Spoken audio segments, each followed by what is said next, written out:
عليكم ورحمة الله وبركاته. وعليكم السلام ورحمة الله وبركاته. الحمد لله الحمد لله رب العالمين،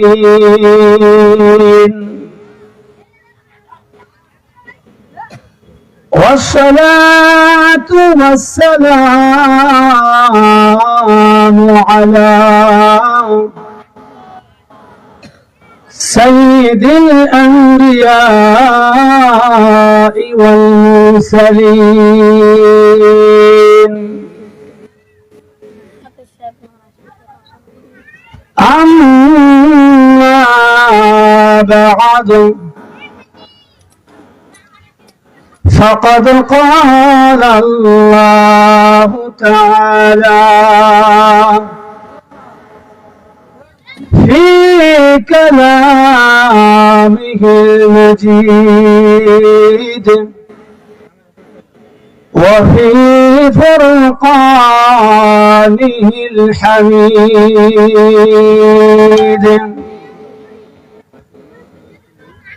أعوذ بالله من الشيطان الرجيم.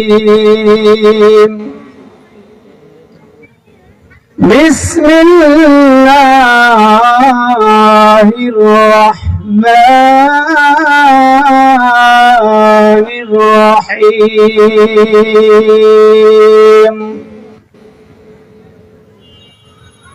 واعبدوا الله ولا تشركوا به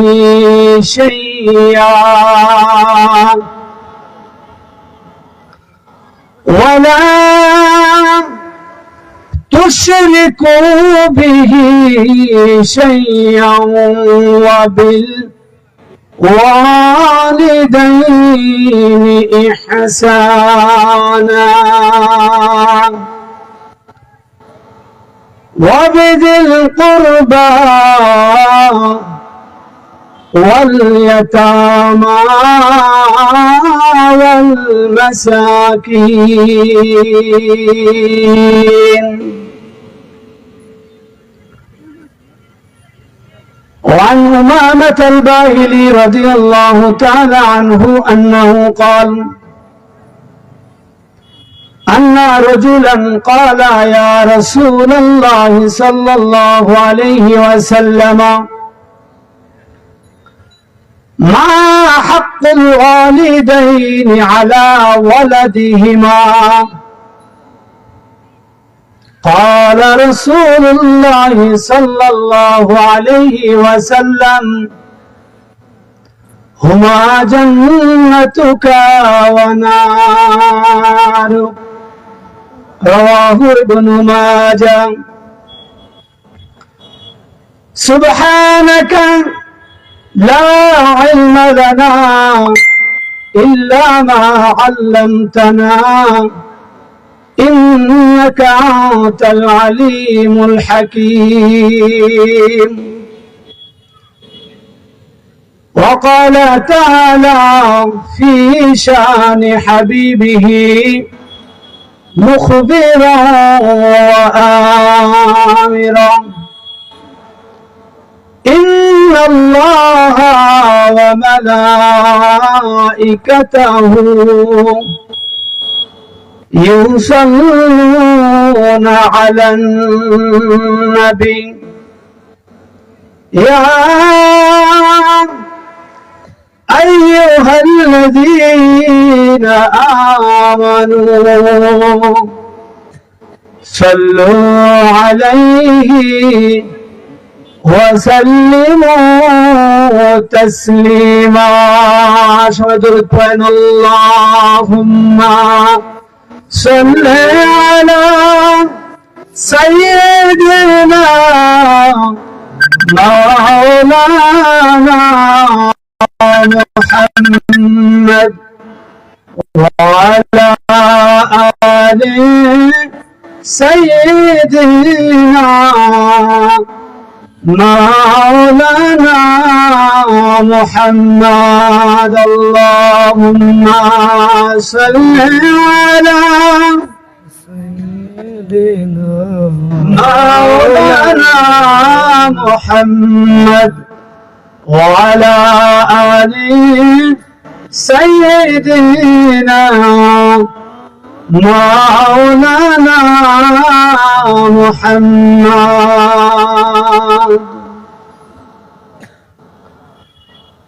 মুআজ্জাজ মুহতারাম, সম্মানিত সভাপতি,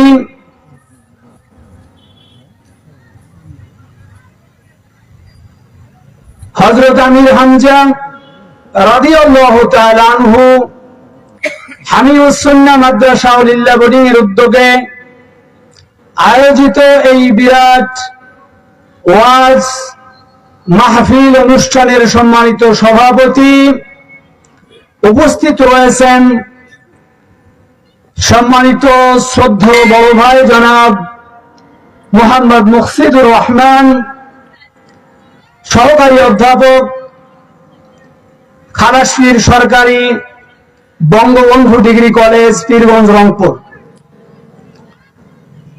উপস্থিত রয়েছেন আজকের এই মাহফিলের সম্মানিত সহসভাপতি সাহেব, উপস্থিত আছেন প্রধান অতিথি, প্রধান বক্তা এবং বিশেষ আকর্ষণ, এবং আমার সামনে উপস্থিত রয়েছেন অত্র এলাকার দিনদার মুসলমান ভাইরা এবং পর্দার অন্তরালে আমার প্রিয় দিনদার বোনেরা। সবার প্রতি আমার অন্তরের অন্তরস্থল থেকে ইসলামের সম্ভাষণ, আসসালামু আলাইকুম ওয়া রাহমাতুল্লাহ। ওয়ালাইকুম আসসালাম ওয়া রাহমাতুল্লাহ। সম্মানিত উপস্থিতি, প্রথমেই সেই মহান রব্বুল ইজ্জতের দরবারে লাখো কোটি শুকরিয়া জ্ঞাপন করি, যিনি আমাদেরকে মুক্ত এবং স্বাধীনভাবে মানসিকভাবে অত্যন্ত প্রশান্তি নিয়ে কোরআনের এই মাহফিল, এই সুন্দর আয়োজনে অত্র এলাকার হাজার হাজার মানুষের মধ্য থেকে যে আল্লাহ তাআলা আমাদেরকে এই কোরআনের মাহফিলে প্যান্ডেলে কবুল করলেন, আমরা সেই মহান রব্বুল ইজ্জতের দরবারে অন্তরের অন্তরস্থল থেকে অবনত মস্তকে আল্লাহর শুকরিয়া আদায় করি। আলহামদুলিল্লাহ, আলহামদুলিল্লাহ, আরো জোরে বলি আলহামদুলিল্লাহ। আলহামদুলিল্লাহ। সবাই তৌফিক পায় না, সবাই সুযোগ পায় না, সবাইকে আল্লাহ তাআলা কবুল করে না, এটাই চূড়ান্ত। যাদেরকে কবুল করে শুধু তারাই আসতে পারে। লাখো কোটি কোটি কোটি, তার চেয়ে অনেক অনেক বেশি দরুদ আর সালাম রাসূল সাল্লাল্লাহু আলাইহি ওয়াসাল্লামের শাহানশাহী দরবারে সবাই বলি সাল্লাল্লাহু আলাইহি ওয়াসাল্লাম। সম্মানিত উপস্থিতি, এই সুন্দর আয়োজন, এই কোরআনের মাহফিলে, এই প্যান্ডেলের মধ্যে আমরা যারা আসতে পেরেছি, আমরা আসতে পেরে ভাই খুশি না গাদার ভাই? খুশি তো ইনশাআল্লাহ। আল্লাহর দরবারে আরেকবার শুকরিয়া আদায় করি আলহামদুলিল্লাহ। আলহামদুলিল্লাহ, আরো জোরে বলি আলহামদুলিল্লাহ। আপনার টাইমলাইনে শেয়ার করুন। যারা এখানে আসে নাই তারা একটু শুনুক, তারা একটু শুনুক। আমরা পীরগঞ্জ উপজেলার মানুষ, সারা বিশ্বে সারা দেশে পীরগঞ্জ উপজেলার নাম আল্লাহর রহমতে এখন মানুষের মুখে মুখে। কি বলেন, ঠিক কিনা? ঠিক। কিসের কারণে? আল্লাহর রাস্তায় নিজেদের ত্যাগের কারণে। হয়তো আমরা বাড়ি নেই, কিন্তু আমাদের এক ভাই নিজের বুক পেতে দিয়ে জালেমের জুলুমের কাছে নিজের বুক পেতে দিয়ে এই দেশকে আবার দ্বিতীয়বারের জন্য স্বাধীন করেছে আমাদের পীরগঞ্জের মানুষ। বলি আলহামদুলিল্লাহ। আলহামদুলিল্লাহ। এই জন্য কবি গান বানাইছেন, আবু সাইদ ভাইয়ের মা, মুগ্ধ ভাইয়ের মা, ফয়সাল ভাইয়ের মা, রায়হান ভাইয়ের মা,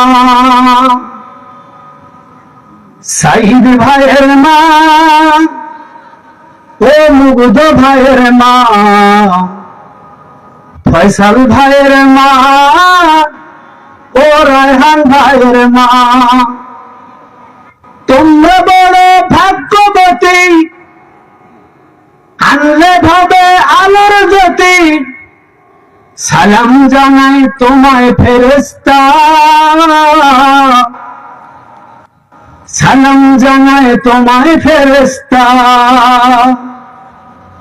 ও সাইদ ভাইয়ের মা, মুগ্ধ ভাইয়ের মা, সালাম জানাই তোমায় ফেরেশতা।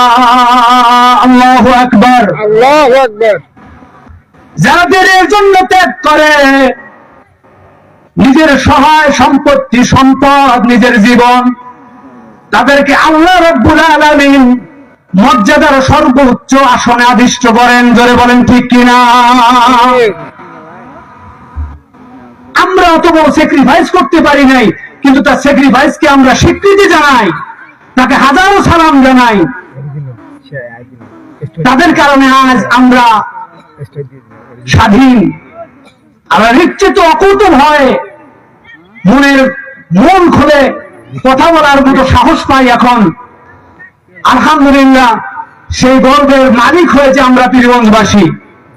কিন্তু সেই পীরগঞ্জবাসী মাহফিলের ময়দানে আসতে রাজি না, বাজার ঘাটেই থাকতে রাজি, মেলার মধ্যে রাজি, তাদের ভালো লাগে। আল্লাহ তাআলা কোরআনের মধ্যে বলেন, সূরা ইনসানের 1 নম্বর আয়াতে,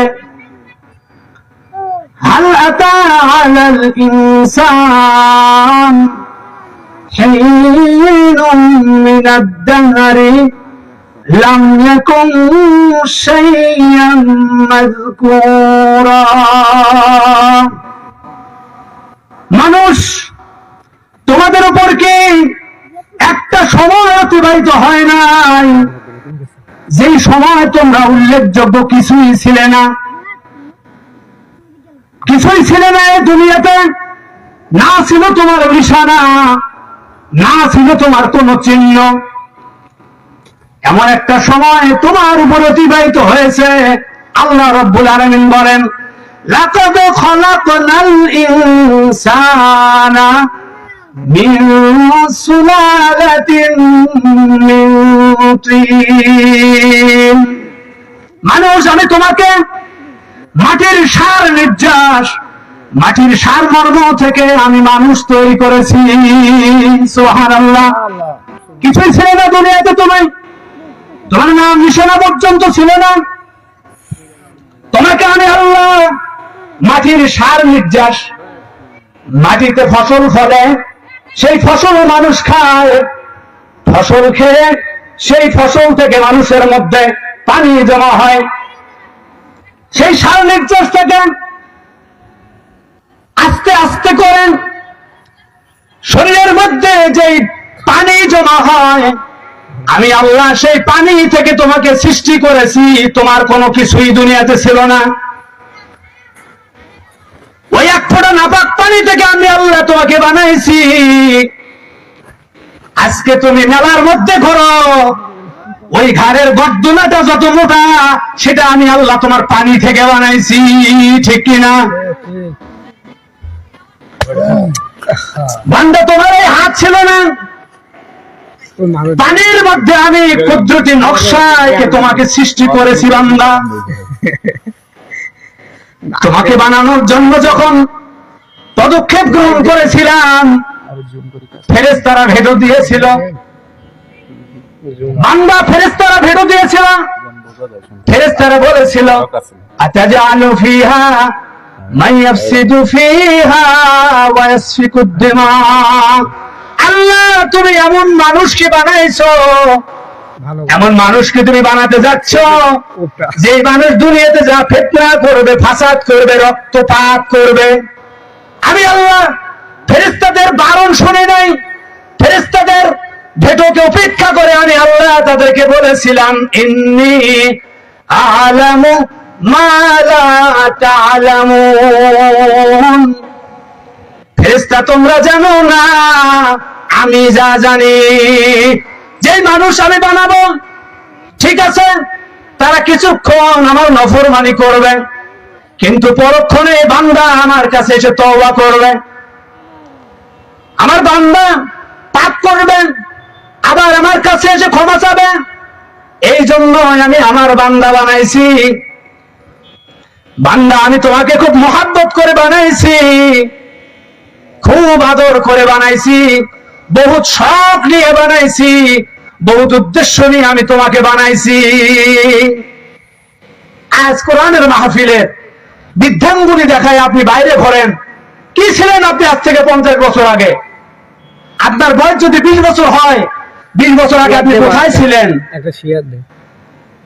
কি ছিল আপনার পরিচয়? আপনি অতীত ভুলে যান কেন? জায়গা আল্লাহ আপনাকে সবচাইতে সম্মানিত বানাইছেন। বস।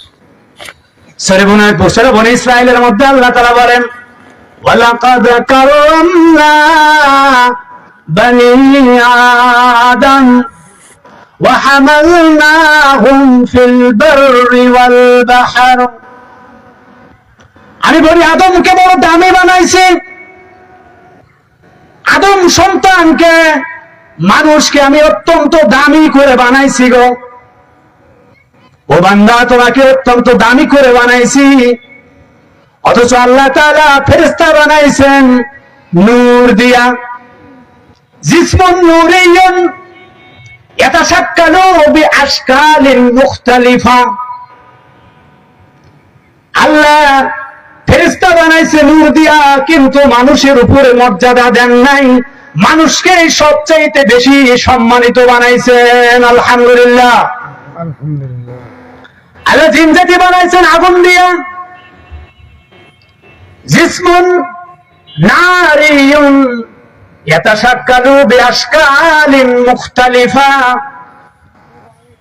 জিন জাতিকে আগুন দিয়ে বানাইছেন, কিন্তু জিন জাতিকে মর্যাদার দিক থেকে আমাদের চাইতে উপরে দেন নাই। অথচ যে মানুষকে আল্লাহ নাপাক পানি থেকে বানাইছেন, আল্লাহ রাব্বুল আলামিন সেই মানুষকে, ফেরেশতা, জিন, তামাম পৃথিবীর বড় বড় পাহাড়, আসমান, জমিন, কত বড় বড় সৃষ্টি আল্লাহ তাআলা রয়েছে, তার চাইতে বেশি মর্যাদা দিয়েছেন আল্লাহ মানুষকে। জোরে বলেন সুবহানাল্লাহ। সেই মানুষ আল্লাহর সাথে নেমোখারামি করে, সেই মানুষ আল্লাহর কোরআনকে উপেক্ষা করে, অবজ্ঞা করে।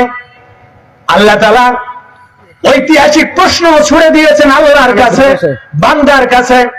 আল্লাহ বলেন, ইয়া আইয়ুহাল ইনসান মা গররাকা বিরাব্বিকাল কারীম। হে বান্দারা, কিসে, কোন জিনিসে তোমাকে তোমার মহান প্রভুর ব্যাপারে ধোকায় ফেলে দিল? কি না দিয়েছে প্রভু তোমাকে? তোমার কত সুন্দর হাত বানিয়েছে আল্লাহ, কত সুন্দর পা দিয়েছে, জায়গা মতো দুইটা চোখ দিয়েছেন, কি না দিয়েছেন আল্লাহ? অথচ কোন জিনিস তোমাকে তোমার প্রভুর ব্যাপারে তোমাকে ধোকায় ফেলে দিল? অথচ এই মানুষকে আল্লাহ তাআলা দুনিয়ার কোন কাজের জন্য বানান নাই।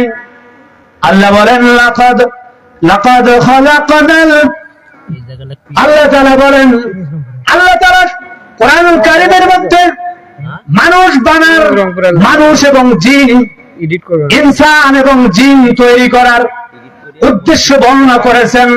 ওয়ামা খালাকতুল জিন্না ওয়াল ইনসা ইল্লা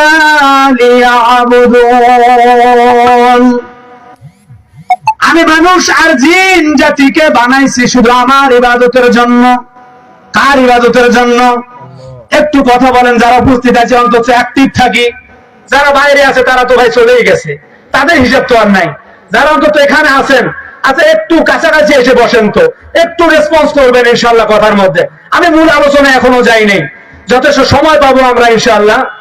মূল আলোচনায় আমরা এখন শুরু করবো ইনশাআল্লাহ। একটু কাছাকাছি এসে বসি, সবাই একটু জিকির করি লা ইলাহা ইল্লাল্লাহ, লা ইলাহা ইল্লাল্লাহ। জিকির করেন না কেন? লা ইলাহা ইল্লাল্লাহ, ইলাহা ইল্লাল্লাহ, লা ইলাহা ইল্লাল্লাহ, লা ইলাহা ইল্লাল্লাহ। সম্মানিত ভাইরা, আপনাদের সামনে সূরা নিসার 36 নম্বর আয়াতের আংশিক তেলাওয়াত করেছি। আল্লাহ রাব্বুল আলামিন আমাদেরকে উদ্দেশ্য করে বলতেছেন, টু দা পয়েন্ট কথা হবে ইনশাআল্লাহ। আল্লাহ বলেন ওয়াবুদুল্লাহ ওয়ালা তুশরিকু বিহি শাইআ। বান্দা আমার ইবাদত করো, আল্লাহর ইবাদত করো, তার সাথে কোনো কাউকে শরীক করিও না। ওয়াবিলওয়ালিদাইনি ইহসানা, এবং তোমার পিতা মাতার সাথে সৎ ব্যবহার করো, ভালো ব্যবহার করো। অবিদিল কুরবা, নিকট আত্মীয়দের সাথে ভালো ব্যবহার করো। ওয়াল ইয়াতামা, ইয়াতীমদের সাথে ভালো ব্যবহার করো। ওয়াল মাসাকিন, এবং মিসকিন গরীবদের সাথে ভালো ব্যবহার করো। এই আয়াতটার সংক্ষিপ্ত তাফসীর আলোচনা শেষ হবে ইনশাআল্লাহ। ওমা তৌফিক ইল্লা বিল্লাহ। আল্লাহ তাআলা বলেন তোমরা ইবাদত করো আল্লাহর, অন্য কারো ইবাদত করার জন্য তোমাকে বানানো হয় নাই। আল্লাহ কি ইবাদত করব? হজ করো, আতিমুল হাজ্জা ওয়াল উমরাতা লিল্লাহ। বান্দা হজ করো। আমরা আল্লাহকে বলি আল্লাহ আমাদের তো টাকা পয়সা নাই, হজ করব কিভাবে? আল্লাহ বলেন ওয়াতুজ যাকাত, যাকাত দাও। কই আল্লাহ আমাদের তো সম্পদ নাই যে যাকাত দেব। সুমু রমাদান, রমজান মাসে রোজা রাখো।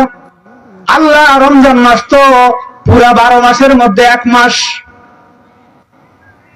আল্লাহ বলেন আকিমুস সালাত, তাহলে সার্বিকভাবে সদা সর্বদাই প্রতিদিন গরিব হওয়ার ধনী হও, টাকাওয়ালা হও আর না হও, মুকিম হও আর মুসাফির হও, তাহলে প্রতিদিন 5 ওয়াক্ত নামাজ আদায় করো।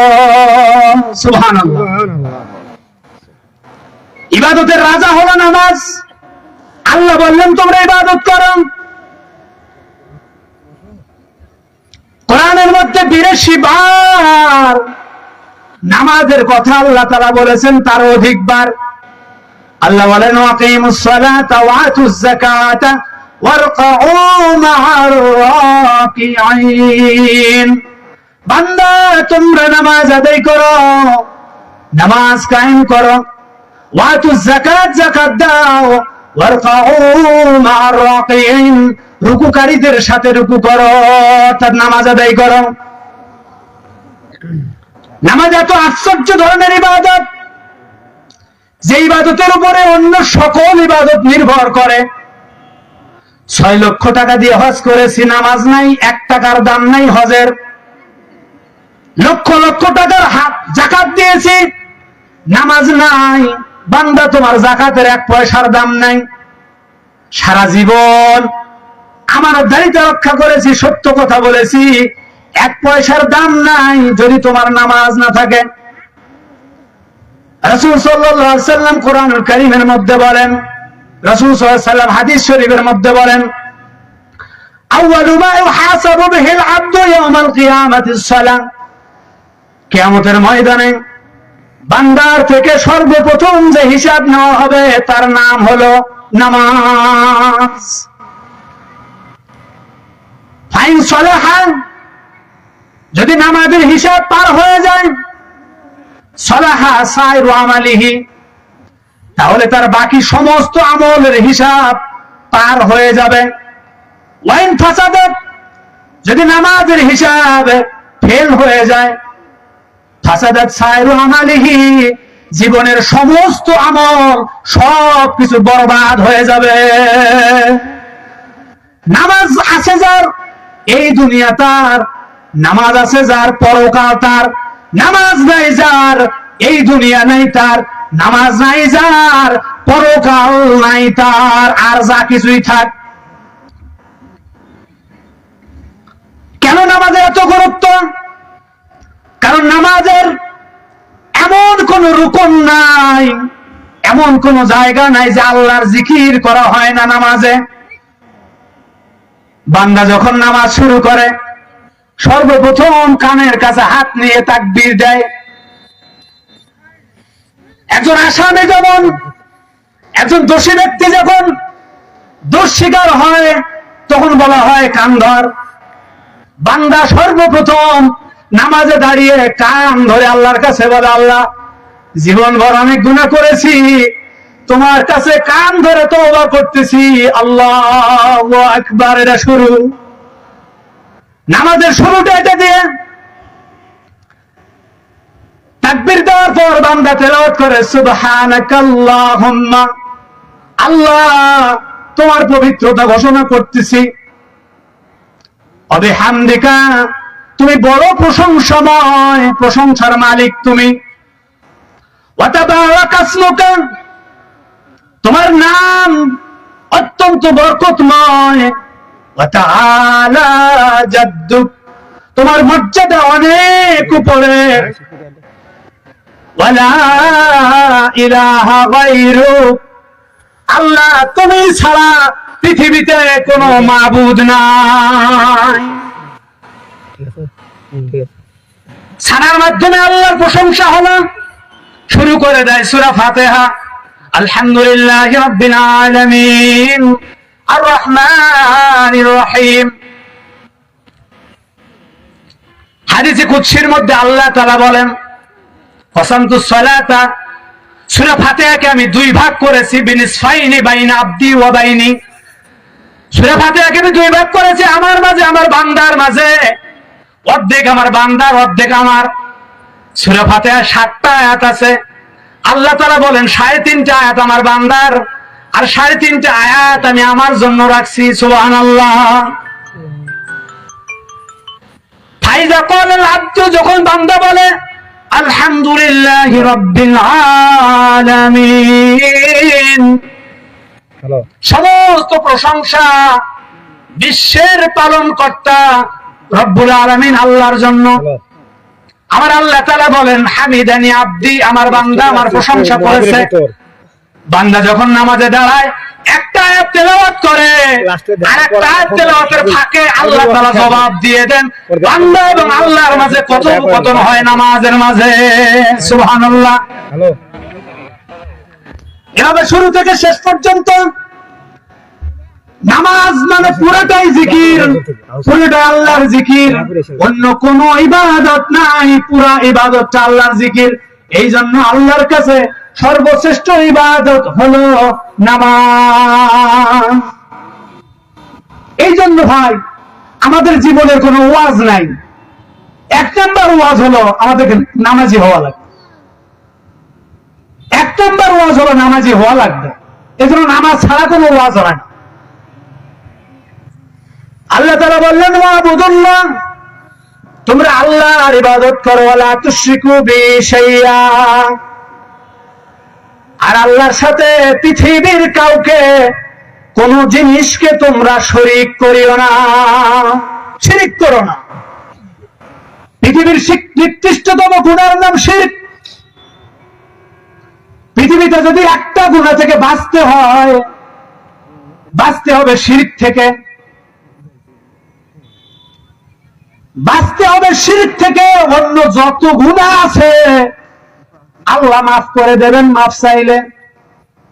শিরকের গুনাহ আল্লাহ মাফ করেন না। কোরআনের মধ্যে আল্লাহ বলেন ইন্নাল্লাহা লা ইয়াগফিরু আন ইউশরাকা বিহি ويغفر ما دون ذلك لمن يشاء। আল্লাহ এমন সত্তা, যে ব্যক্তি আল্লাহর সাথে শিরিক করেন, আল্লাহর সমকক্ষ কাউকে স্থাপন করে, তাকে আল্লাহ তাআলা ক্ষমা করবেন না, করেন না। তবে গুনাহ শিরক ছাড়া যত গুনাহগার পৃথিবীতে আছে সবাইকে যাকে ইচ্ছা তাকে আল্লাহ রাব্বুল আলামিন ক্ষমা করে দেন। সুবহানাল্লাহ। এজন্য বাঁচতে হবে শিরক থেকে। শিরক কি ওজন? শিরক তো বুঝি না। আল্লাহ বলেন, বান্দা এই মাথা আমি তোমাকে দিয়েছি আমাকে সিজদা করার জন্য। আমি আল্লাহ ছাড়া পৃথিবীর দ্বিতীয় কাউকে, সেকেন্ড পারসন কাউকে তুমি সিজদা করতে পারবা না। কোন ভণ্ড পীরের মাজারে গিয়ে সিজদা করতে পারবা না। কোন ভণ্ড পীরকে সিজদা করতে, মাথা নত করতে পারবা না। গায়েবের মালিক মনে করবা না। যারা হাত দেখে তাদেরকে হাত দেখায়া বলা ভবিষ্যতে বিশ্বাস করতে পারবা না। যদি করো তাহলে তুমি মুশরিক, তুমি শিরিক করলো। বাড়ির মধ্যে ঘর, কিয়ামতের দিন আল্লাহ বলবেন, আহইউ মা খালাকতুম, যেটা তুমি টানাইছো ওইটাকে জীবন দাও। শিক্ষা প্রতিষ্ঠানে বড় বড় ছবি টানানো হয়, তার নাম শিরক। আল্লাহ শিরকের গুনাহ মাফ করবেন না। এক নম্বরে বাঁচতে হবে শিরক থেকে। কালির কাছে শক্তি চাওয়া যাবে না। পাতা চালা খেলার গণিত ভাই, কার কাছে শক্তি চাও? পাতা ফেলানোর জন্য। দুর্গার কাছে শক্তি চাওয়া যাবে না। শক্তিদাতা একমাত্র কে? আল্লাহর কাছে শক্তি চাইতে হবে। সরস্বতীর কাছে বিদ্যা চাওয়া যাবে না। দুর্গার কাছে শক্তি চাওয়া যাবে না। লক্ষ্মীর কাছে সম্পদ চাওয়া যাবে না, তাহলে শিরক হবে। আর শিরকের গুনাহ আল্লাহ তাআলা মাফ করবেন না। হাদিসে কুদসির মধ্যে আল্লাহ রাব্বুল আলামিন বলেন, ইয়া ইবনে আদম, হে আদম সন্তান, লাউ আতাইতানি, যদি তুমি আমার সামনে কিয়ামতের ময়দানে হাজির হও, বিকুরাবিল আরদি খতায়া, পৃথিবী সমান গুনাহ নিয়ে যদি আমার কাছে হাজির হও, ওয়াকাদ লাকাইতানি লা তুশরিকু বিহি শাইয়া, তবে দুনিয়া সমান যত গুনাহ নিয়ে আসছো তার মধ্যে যদি শিরকের গুনাহ না থাকে, তুমি আসমান জমিন পরিমাণ গুনাহ করছো, সেই গুনার মধ্যে যদি শিরকের গুনাহ না থাকে, তাহলে অবশ্যই আমি তোমার কাছে আসবো, বিকুরাবিম মিনাল মাগফিরা, তোমার যত গুনাহ ততখানি ক্ষমা নিয়ে আমি তোমার কাছে হাজির হব, যদি তোমার গুনাহের মধ্যে শিরকের গুনাহ না থাকে। সুবহানাল্লাহ। শিরকের গুনাহ ছাড়া আপনি গুনাহ নিয়ে কিয়ামতের ময়দানে হাজির হবেন, আল্লাহ বলতেছে তোমার যত গুনাহ আমার তত ক্ষমা নিয়ে আমি তোমার দরবারে হাজির হব। সুবহানাল্লাহ। তাহলে শিরক থেকে বাঁচতে হবে ভাই। বুঝি আর না বুঝি, বোঝার চেষ্টা করতে হবে। শিরক থেকে বাঁচতে হবে। শিরকের গুনাহ পৃথিবীর সবচাইতে নিকৃষ্টতম গুনাহ। আরো অনেক কথা, সংক্ষিপ্ত করতে বাধ্য, সময় কম। আল্লাহ তাআলা তার বাকি অংশে বলেন, ওয়াবিল ওয়ালিদাইনি ইহসানা, বান্দা তোমার বাবা মায়ের সাথে ভালো ব্যবহার করো। প্রথমে আল্লাহ তাআলা আল্লাহর ইবাদতের কথা বললেন, তারপরে না নবী রাসূলের কথা বলবেন? জি না, বলেন নাই। ওলিয়া উলিয়ার কথা বলবেন? বললেন না। আরে হুজুরের কথা তো বলবেন? জি না, বলল না। উলামায়ে কেরামের কথা বলবেন? বললেন না। আল্লাহর ইবাদতের পরে সাথে লাগা হিসেবে আল্লাহ তাআলা নিয়ে আসলেন বাবা মায়ের কথা। সুবহানাল্লাহ। আল্লাহ তাআলা গুরুত্ব দিলেন আল্লাহর ইবাদতের পরে। পৃথিবীর শ্রেষ্ঠতম কাজ হলো বাবা মায়ের সাথে সদ্ব্যবহার করা। সদ্ব্যবহার কাকে বলে আমরা জানি না। হযরত উমামা বাহিনী রাদিয়াল্লাহু তাআলা আনহু বলেন, ইন্না রাজুলান, একজন ব্যক্তি রাসূলের কাছে আসলেন, এসে জিজ্ঞেস করলেন, ইয়া রাসূলুল্লাহ, হে আল্লাহর রাসূল, আল্লাহ তো কোরআনে বলছেন যে তোমরা পিতামাতার সাথে ভালো ব্যবহার করো। ইয়া রাসূলুল্লাহ, মা হাক্কুল ওয়ালিদাইনি আলা ওয়ালাদিহিমা, বাবা মায়ে সন্তানের কাছে কি পায়? এক ব্যক্তি রাসূলকে জিজ্ঞেস করতেছেন, আল্লাহ রাসূল, বাবা মা সন্তানের কাছে কি পায়, পাওনাটা কি? রাসূল বলেন, তুমি বলো কি? বাবা মা কি পায়? মানে হুমা জান্নাতুকা ওয়া নারু, কি পায় বাবা মা জানি না, তবে বাবা মা তোমার জান্নাত আর বাবা মাই তোমার জাহান্নাম। সুবহানাল্লাহ। বাবা মা যদি খুশি থাকে তোমার জান্নাত বাবা মা, বাবা মা যদি অখুশি থাকে, বেজার থাকে, তাহলে বাবা মাই তোমার জাহান্নাম। রাসূল সাল্লাল্লাহু আলাইহি ওয়াসাল্লাম হাদিসের মধ্যে বলেন, রিদার রাব্বি রিদাল ওয়ালিদাইন ওয়া সাখাতুর রাব্বি ফি সাখাতিল ওয়ালিদাইন, আল্লাহর সন্তুষ্টি নির্ভর করে বাবা মায়ের সন্তুষ্টির উপরে, আর আল্লাহর সন্তুষ্টি, আল্লাহর অসন্তুষ্টি নির্ভর করে বাবা মায়ের অসন্তুষ্টি। আরে বাবা মাকে সন্তুষ্ট করেন, আল্লাহ অটোমেটিক সন্তুষ্ট হয়ে যাবেন। আর কোন রকমে যদি বাবা মা অসন্তুষ্ট হন, তাহলে তোমার আল্লাহ তোমার উপরে অসন্তুষ্ট হয়ে যাবেন। হাজারো তাহাজ্জুদ, হাজারো হজ, হাজারো টাকার যাকাত তোমার বৃথা চলে যাবে। আল্লাহ সূরা বনী ইসরাঈলের মধ্যে আরেক জায়গায় বলেন, ইম্মা ইয়াবলুগান্না ইনদাকাল কিবারা আহাদুহুমা আও কিলাহুমা ফালা তাকুল লাহুমা উফ ওয়ালা তানহারহুমা ওয়াকুল লাহুমা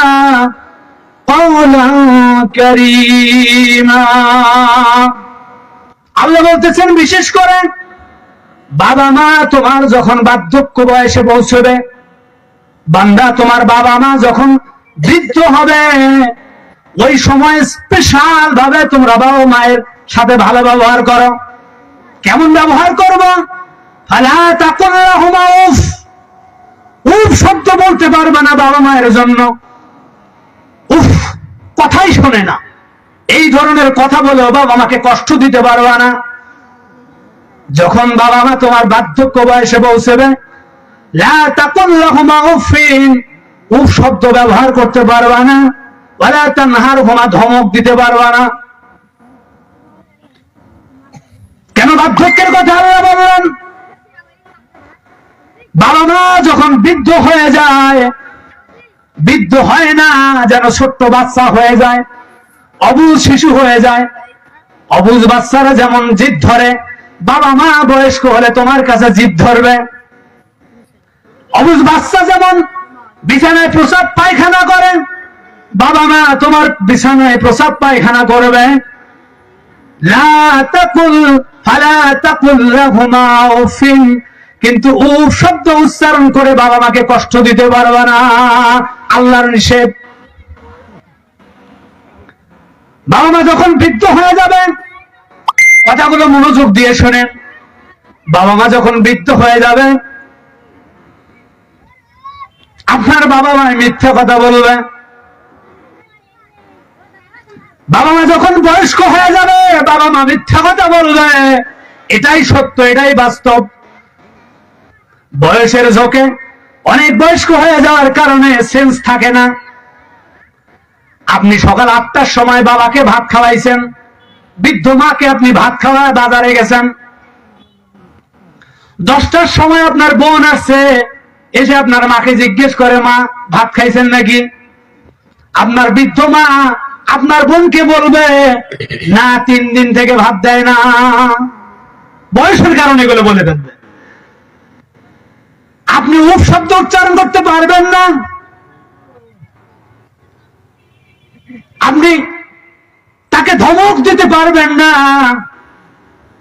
স্পষ্ট দেখা মিথ্যা কথা বলবে, আপনার মনে হবে এই পৃথিবীতে সবচাইতে নিকৃষ্ট বস্তু, নিকৃষ্ট ব্যক্তি হলো আমার মা, আমার বাবা।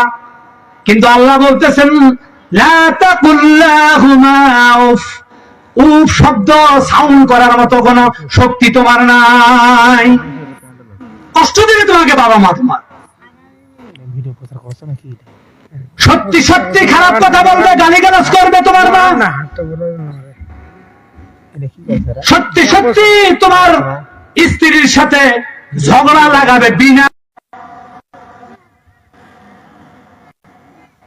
ওয়াকুলহুমা কওলান কারীমা। তোমরা বাবা মায়ের সাথে নরম ভাষায় কথা বলো। মনে রাখো এই বাবা মা তোমাকে কথা বলা শিখিয়েছেন, এই বাবা এই মা তোমাকে কথা বলা শেখাইছে ছোটকালে। খবরদার বান্দা, ওই কথার কোন সাউন্ড যেন তোমার বাবা মায়ের কথা মনে কখনো কষ্ট না দেয়।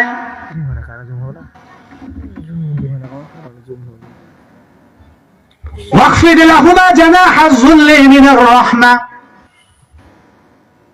তোমার দুই বাহু, রহমতের বাহু তোমার বাবা মায়ের জন্য তুমি বিছায়া দাও। وقل لهما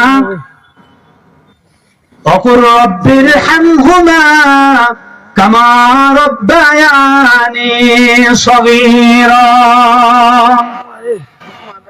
এবং জীবিত থাক আর মারা যাক, ইন্তেকাল করুক, সব সময় বাবা মায়ের জন্য দোয়া করবা। রব্বির হামহুমা কামা রব্বায়ানি সগীরা। মালিক আমার বাবা মাকে সেইভাবে লালন পালন করো জীবিত। আমাকে অপরাধ নাই যে বাবা মা অপরাধ করলে সন্তানের আদালতে অপরাধী হবে। বিপক্ষে কথা বলতে পারেন না, কখনো বাবা মায়ের বিপক্ষে অবস্থান নিতে পারবেন না। আল্লাহ রাব্বুল আলামিন এরপরে অংশে বলেন ওয়াবিদিল কুরবা। নিকটাত্মীয় তোমার ভাই। কত মানুষের ভাইয়ের সাথে সম্পর্ক খারাপ, অথচ আল্লাহ কোরআনে বললেন তোমার নিকটজনদের সাথে তোমরা ভালো ব্যবহার করো। জমাজমি নিয়ে গন্ডগোল, জমি নিয়ে মারামারির কারণে ভাইয়ে ভাইয়ে কোনো মিল নাই, 5 বছর থেকে কথা বন্ধ।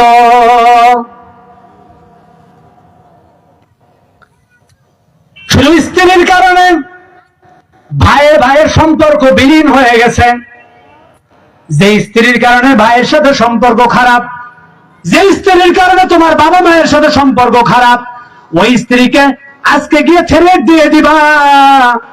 বাবা মা যদি বলে স্ত্রীকে তালাক দাও, তাহলে ওই স্ত্রীকে তালাক দেওয়া ওয়াজিব হয়ে যায়। আব্দুল্লাহ ইবনে উমর, হযরত উমরের ছেলে, উমরের আদেশে তার স্ত্রীকে তালাক দিয়েছিল, যদিও তার স্ত্রীকে সে সবচাইতে বেশি ভালোবাসতো। বাবা মাই যদি আদেশ করে যে স্ত্রী চলবে না, ছেলে স্ত্রীকে তালাক দিতে বাধ্য, তালাক দিয়ে দেবে, কোনো কথা চলবে না। সুতরাং স্ত্রীকে বলে দেবেন তোর কারণে যদি আমার ভাইয়ের সাথে সম্পর্ক খারাপ হয়, তাহলে তোর কিন্তু খবর আছে। স্ত্রীর কারণে যদি ভাইয়ের সাথে সম্পর্ক খারাপ হয়, কেটে যায়, রাসূলের ছেলের শোনেন আপনার প্রতি।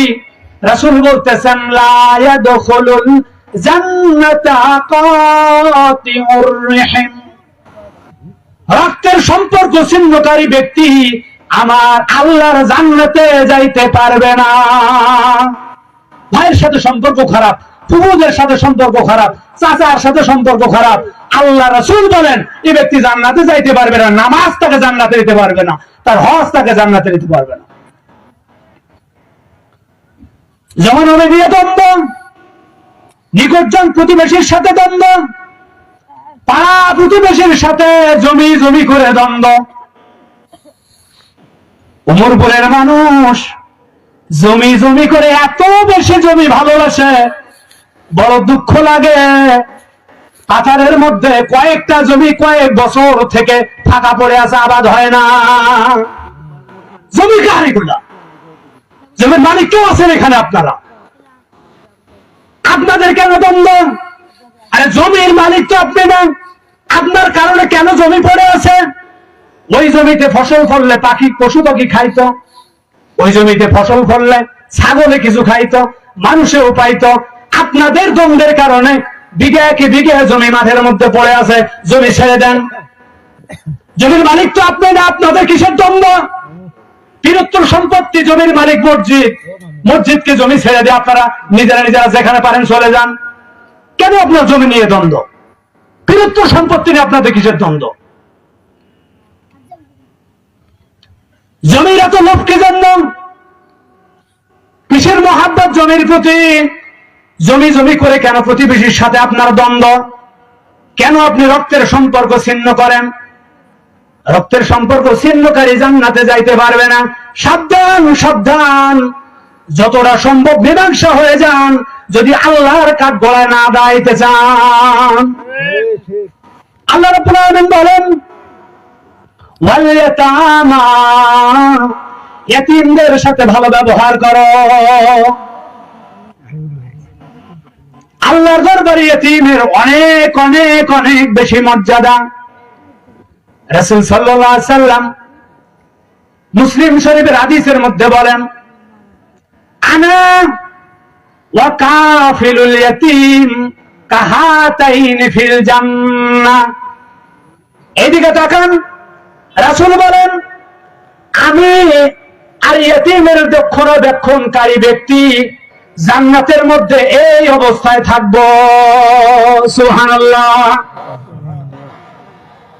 এটা হলো আমি, আর এইটা হলো ইতিমকে যারা দেখাশোনা করে এই ব্যক্তি। দুই আঙ্গুল যতটা দূরত্ব, আমি রাসূল এবং ইতিমের রক্ষণাবেক্ষণকারী বান্দা জান্নাতের মধ্যে দুইজনে এই অবস্থায় থাকবো। কত প্রিয় আল্লাহর কাছে ইতিম।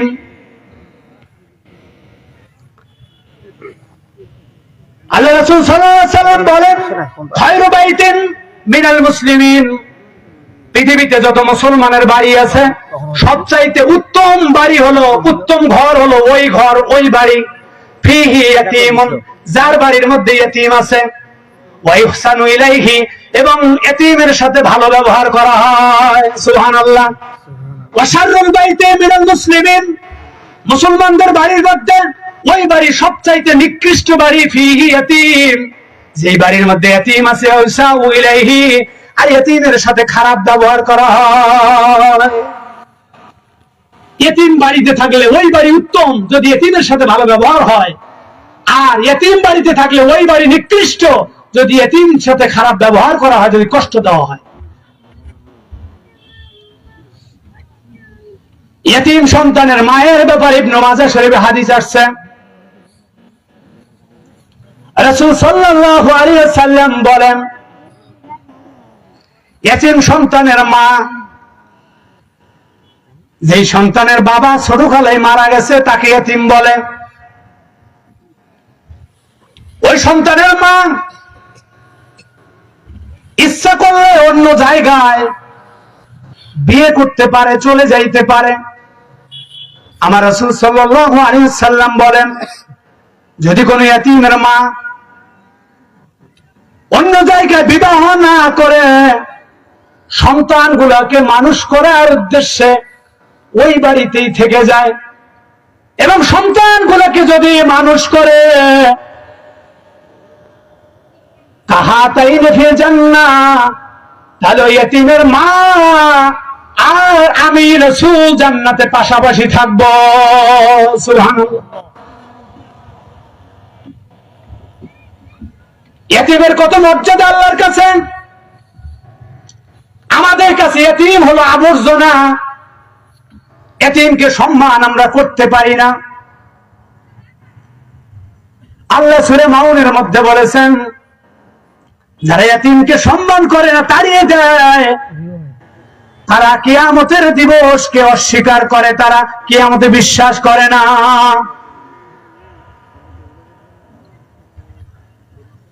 আল্লাহ রাব্বুল আলামিন আজকের যে আয়াতটা থেকে আমরা তেলাওয়াত করলাম, আল্লাহ সারমর্ম যা বলতে চাইলেন এক লাইনে শেষ করে আলোচনা শেষ করবে ইনশাআল্লাহ। আল্লাহ বললেন, ওয়াবুদুল্লাহ, তোমরা আল্লাহর ইবাদত করো, অন্য কারো না।